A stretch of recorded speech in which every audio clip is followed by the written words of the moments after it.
Hi everyone, it's Paulette. It's Thursday, July 9th, 2026. It's an 8th day.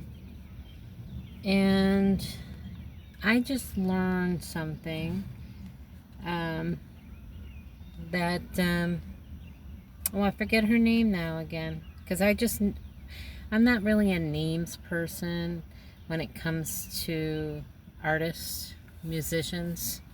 I'm a songs person. Unless you're like real popular.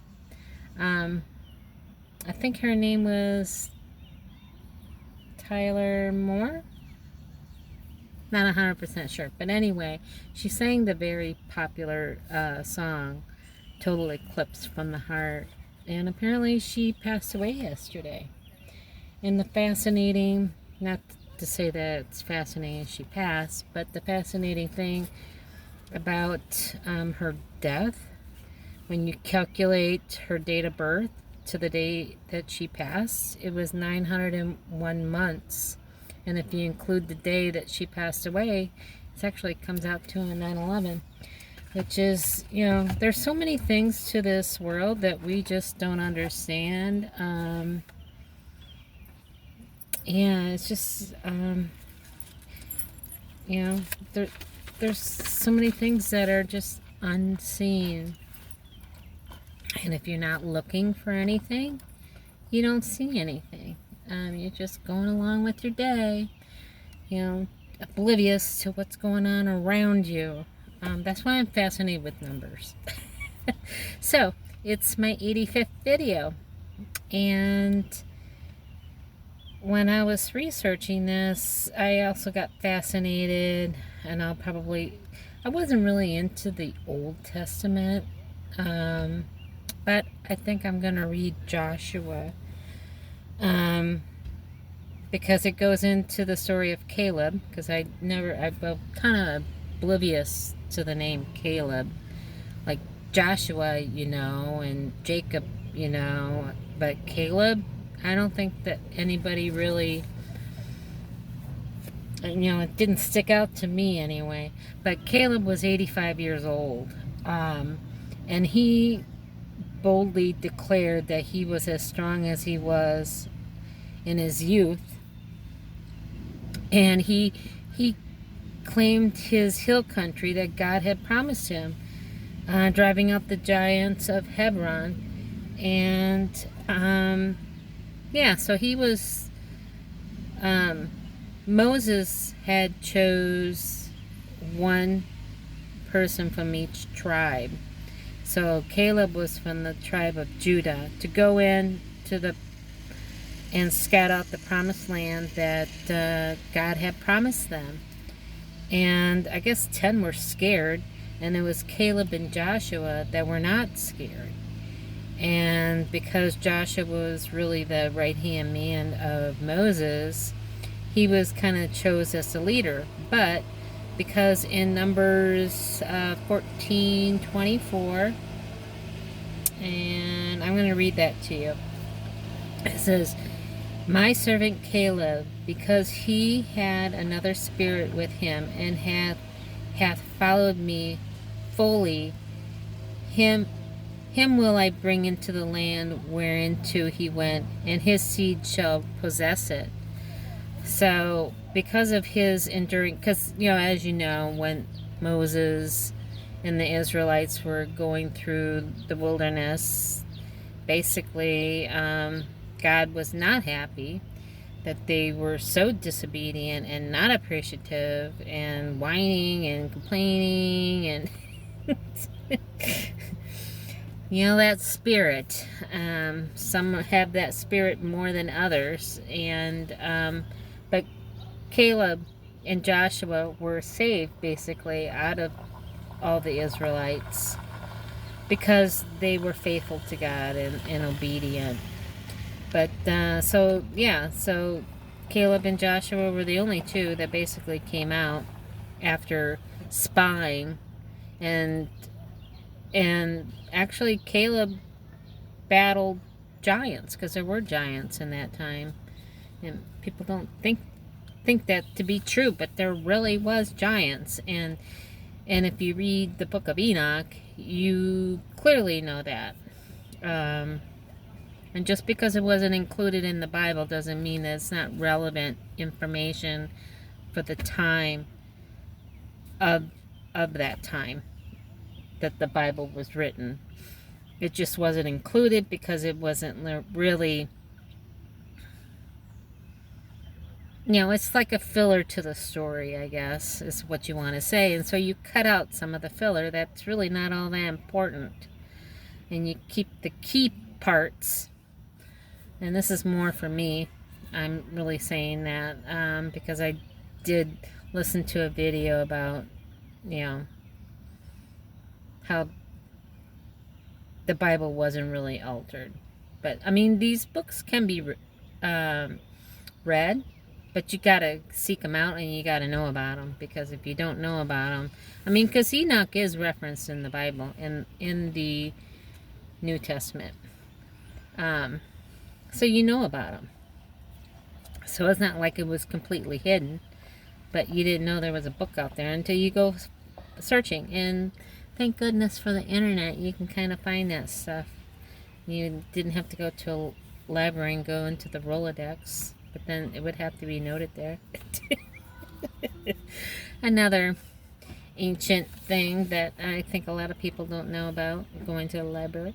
But anyway, so in Joshua 14:10, it talks about him being 45 years after the wilderness. Where basically, he was claiming his land, and 14:11 is where he was still saying he was still strong, and he was 85, and through his faith, that's 85 years old and being strong and battling giants. That's crazy. So in Strong's Hebrew, it referenced to Abraham, which means father of multitude, and exalted father. And in Greek is Adam. I'm not going to even try to pronounce that.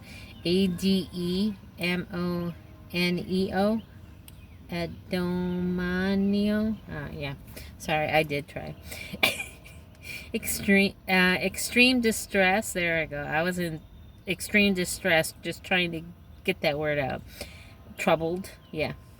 But it was really much more, because it was like describing Jesus' anguish in Matthew 26, verse 37, and Mark 14:33. And in Gematria, it's 80 is Peh, P-E-H, and 5 is He, or Ha, H-E-I, which means a corner or an edge. So it represents the concept of boundaries, divine covenants, and the foundational speech.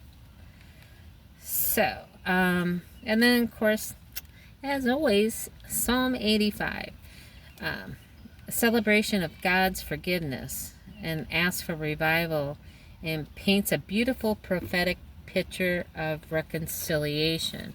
So I am going to read that to you.